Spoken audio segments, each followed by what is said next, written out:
my guest now is Dr. Steve PIECZENIK, StevePIECZENIK.com. Follow him on Twitter at Steve PIECZENIK. Expert on foreign regime changes and foreign entanglements and the psychological wars that really tip these things off. I think that that's kind of maybe mainly to blame for what's happening in the Gaza Strip right now. But I don't know. I want to get Dr. PIECZENIK's take on this. First, Steve, let's just get kind of a basic breakdown about why you think there's so much unrest, or what you think is behind all this unrest in the Gaza Strip because of the embassy being moved to Jerusalem or the capital being declared Jerusalem. Why does that send so many people into unrest? Because Jerusalem has never been recognized as the official capital of Israel. Basically, the state of Israel has said that in order to be unified, for us to be recognized internationally, we have to have our capital in Jerusalem. And the world said, wait a minute, you know, that is the headquarters of Muslims, Christians, and Jews, but that can't be your capital. But there's a bigger issue than the movement of our embassy to Jerusalem, and that's what's not being talked about. The Israelis, in their inevitable wisdom or witness? What are you saying?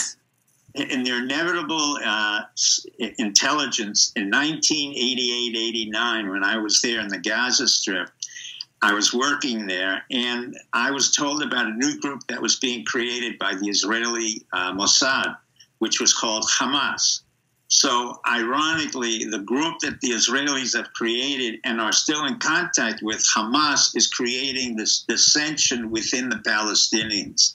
At the same time, you have Abbas, who's the head of PLO, who broke with Hamas. He's leaving and he's exiting, and they need a new leader for the PLO. So, in effect, what you're seeing here is an opportune time for both the Israelis to move their embassy, but more importantly, to create strategic tension in that area in order to cover up what Bibi has, a personal problem in terms of corruption, in terms of the inevitability of being jailed and all of that. So he's creating a domestic problem. He's creating an international product with the Palestinians, a process, and also with the Iranians. Bibi has been a troublemaker for quite a while. And as General Sharon has said about Bibi years ago, Sharon, these are not my words, but I do agree with Sharon, who's one of the great generals of Israel, said Bibi was basically a coward. Not only was he a coward, he was reckless and self-aggrandizing. That was supported by the rest of the national security apparatus of Israel, including the Mossad, when they had a very famous general named Dagan, and another general of the combat units called Ashkenazi, who all agreed that Bibi was a troublemaker, but basically a coward who would get Israel into trouble with Iran. And internally, what you don't see is the fact that Bibi is now in the self-aggrandizing mode. Trump has helped him through his nitwit son-in-law, Jared Kushner, the one that you had to pay $2 million to get to Harvard. And at the same time, Bibi is allowing himself to self-aggrandize, while in fact the Iranians and the Syrians are preparing for an inevitable war with Israel. And at the same time, he's created dissension on the West Bank in Gaza. This is typical of Bibi. This is not typical of the national security apparatus of Israel, including the Shin Bet and the Mossad, who do not agree with Bibi. Plus, he has a Vice President, Lieberman, from Moldavia, who has absolutely no idea about combat or strategy or tactics. So Israel is in a very dangerous position. And it's the parents of the Israeli Defense Force who understand that there are 30,000 men who are on active duty now. The reserves will be called up, and there will be all kinds of quiet movement. They realize that Hezbollah is no longer just a small unit as it was in 2006, where Hezbollah, less than 5,000 people defeated an Israeli army of 30,000, and the Jerusalem Post called it a disaster for Bibi. And the generals called it a disaster for Bibi. So once again, we're entering a period where Bibi is going to sacrifice the lives of Israeli Defense Force to create a tension point so that he can continue on as prime minister when in fact they should rid them of this. Yeah. noise. Okay. Now I want to let's pause it right there. You know, Bibi, he's been in power for 25 years. It's probably too long. He's got his fingerprints all over this tension in that region. There's no doubt about that. But let me just take one story and let's apply that to everything you've talked about. So you've got the IDF, which now claims they've stopped, I think, 5 terror attacks in the Gaza Strip, which they were saying, I can't remember, it was either Hamas or some terrorist organization. You know, they'll blame Iran or whoever it is, and they're saying, IDF is saying, we stopped 5 terrorist attacks in this area. At the same time, you've got Israeli snipers, you've got Israeli drones, you know, dropping tear gas, hitting people that are, you know, protesting in that region. So you've kind of got everything, the tension kind of focused in that region. Israel saying, hey, we're defending ourselves, we're stopping terrorists. You know, the people protesting say, hey, we have a right to protest here, quit shooting us, quit dropping tear gas on us. I mean, where is any trying to sort through all the madness? How do you make sense of all of this? Do you think Israel makes it up that they're stopping terrorist attacks? I mean, what is going on here? Israel, what I'm trying to say very simply is that Bibi created a strategic tension point on both sides, on Gaza, Hamas, and allowed Hamas to increase the dissension within the Palestinians on the West Bank. And Bibi is basically looking for trouble so that he can invoke the United States in terms of not only the strategic issue, but in terms of military assistance. Bibi has always wanted to attack Iran directly. For the first time, what you mentioned last week, when you saw that video, that was the first strike that the IDF airplanes have had ever against Iran directly, not against the surrogate, but against Iran. So Bibi's pushing very hard to get the United States involved in a war that we do not want to get involved with. In fact, Secretary of Defense Mattis does not want to get into a war. This is very simply Bibi's attempt to create turbulence so that he can say, look, it wasn't my problem. I had this problem in 2006 with the Lebanon war, but I lost it. But what's the solution? But Dr. PIECZENIK, what is the solution if you have all of these people going to the Gaza Strip in protest of Netanyahu? Well, okay, guess what? You're not an Israeli citizen. I mean, what are they going to do? They can take out Bibi if they want to. He has already. He's culpable. He is a criminal. Right now, the Israeli judiciary can take him, arrest him, take him out, take care of Lieberman. Okay, but I'm saying, but that's not going to happen, though. That's not going to happen. It may happen. It may happen because the Mossad and the Shin Bet, both the exterior and the internal, do not agree with Bibi. Remember, there's things that had happened to Rabin and others where they didn't want to go along with the prime minister. When you have 17... Okay, so it sounds to me, so let me just boil this down, because I want to get into something else on the other side here. It sounds to me, and this could make sense, that if Bibi would step down and let someone else handle the issues in the Gaza Strip, that you could maybe actually reach a conclusion here.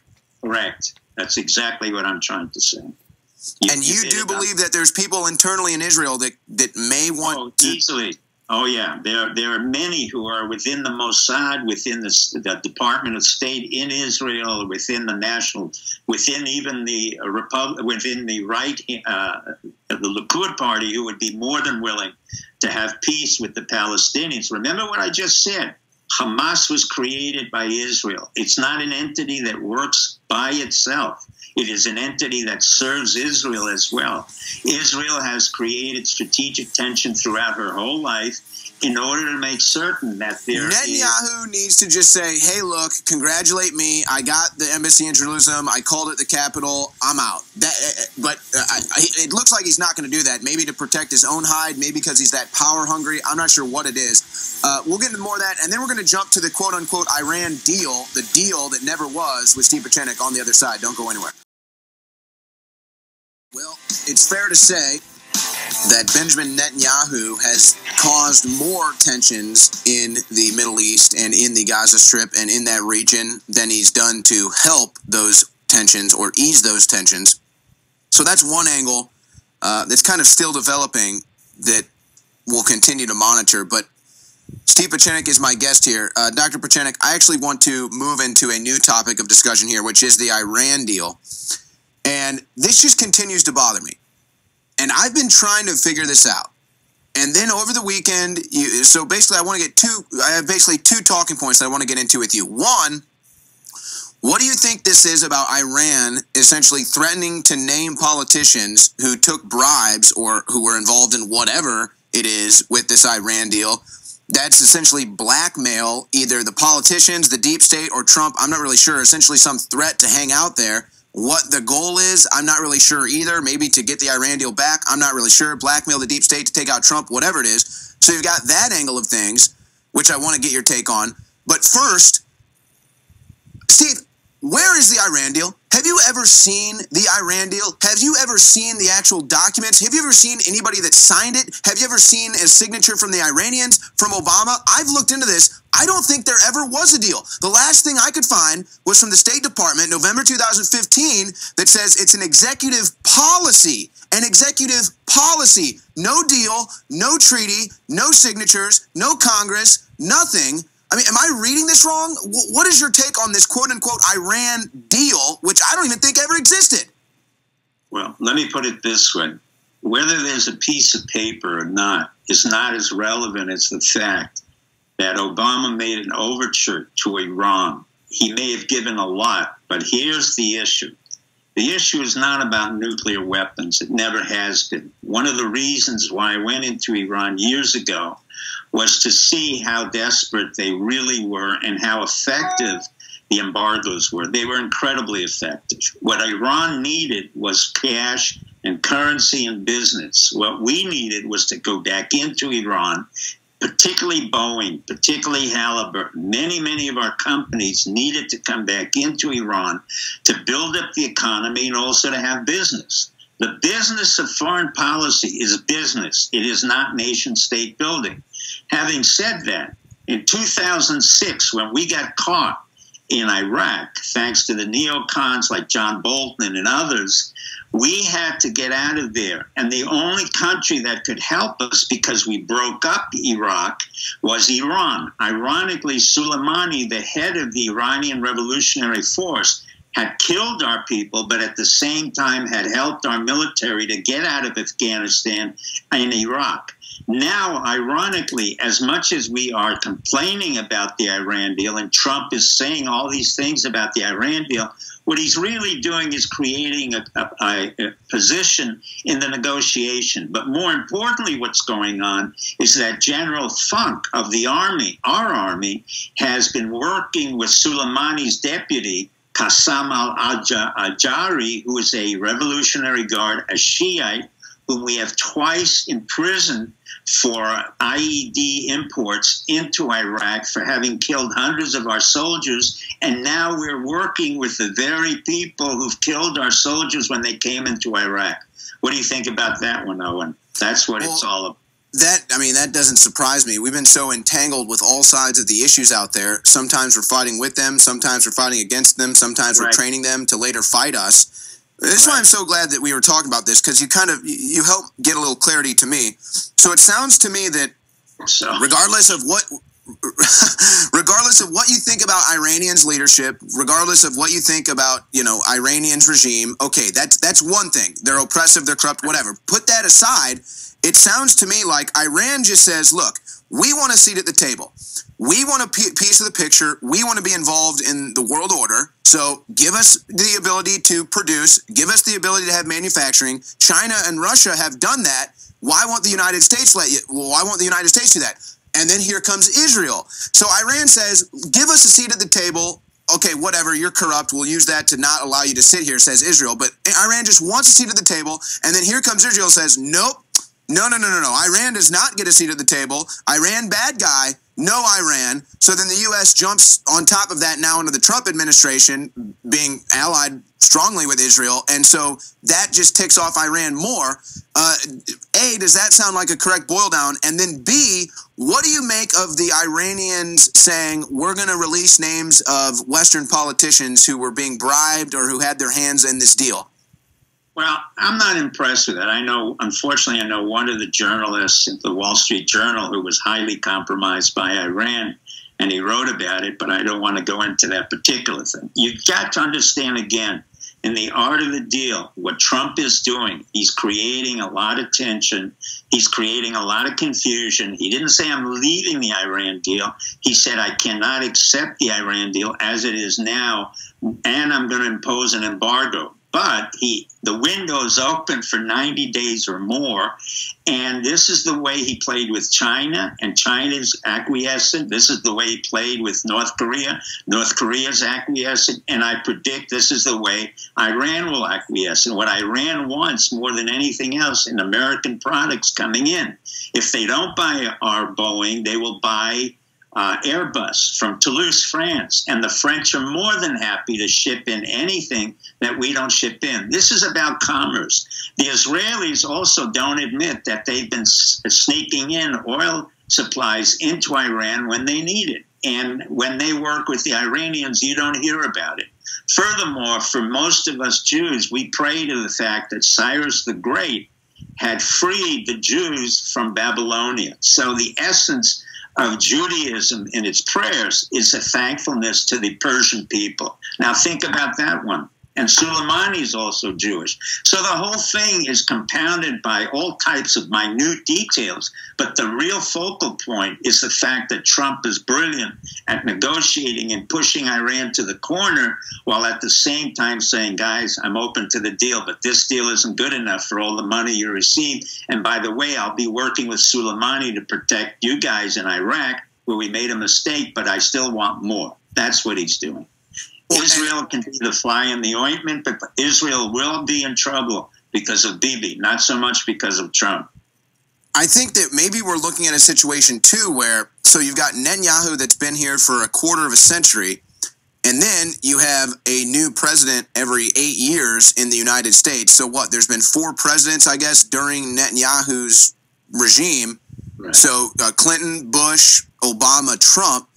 And so every new president kind of has their own set of, I guess, goals or whatever you want to say in the Gaza Strip, between Iran, between Israel. So then it changes, and Netanyahu has kind of had his same strategy over here that he's kind of had to manipulate and change depending on the president of the United States. So then here we are 25 years later, and the whole thing is just a total catastrophe, a total disaster, because in the meantime, there's always been someone else behind the scenes with their own self-interest at hand. And so it's kind of just a total catastrophe where in the last segment or 2 segments ago, I'm saying it looks like maybe, and I want to get your take on this, did Trump have the Jerusalem embassy launched the same week, essentially, that he canceled or got out of the Iran deal? Do you think that was strategic of Trump to kind of just blow the whole thing up and just kind of a scorched earth thing so that he can come in here with his own strategy to try to get something done? I think he hit it on the head. He didn't do a scorched earth. What he did was at the same time to say to Iran, look, I'm pulling out of the deal. At the same time, he allowed Bibi to manipulate Trump. Bibi thinks he's manipulating Trump. It's the other way around. Trump is allowing Bibi to be manipulated, having him manipulated, while at the same time Trump is getting out of the Iran deal. He's going to watch what happens, what falls out. If Bibi goes into war, Trump will not get into war with him. We have special units already on the border of Saudi Arabia. Mattis does not want war. Trump does not want war. He said it very clearly. We've paid $7.6 trillion in the Middle East. We're not coming back. So he's allowing Bibi to make his own mistakes, and Bibi will do that. Because internally, the only ones who can control Bibi is the Mossad and the Shin Bet. That's up to them. It's been 30 years of their problems. They don't want to do it. That's their problem. Externally, we're not controlling Bibi because he runs to Putin. I told you all the time he's like a little baby. And that's what Sharon called him, a coward and a little baby. So Bibi, final 30 seconds. Bibi is going to be the one that gets exposed here. And it's going to be his own. It's going to be his own hard-headedness, where even Kim Jong-un and the Ayatollah will end up making deals with Trump. Netanyahu's going to fall based on his own stubbornness. Correct. That's exactly what I predict. You hit it and that's key too, Steve. For you to, I mean, I don't disagree with you. If Israel doesn't realize that Trump's not going to back them in a larger war against Iran, Netanyahu will fall on his own petard. That's it. Steve PIECZENIK, great having you as always. We'll be right back.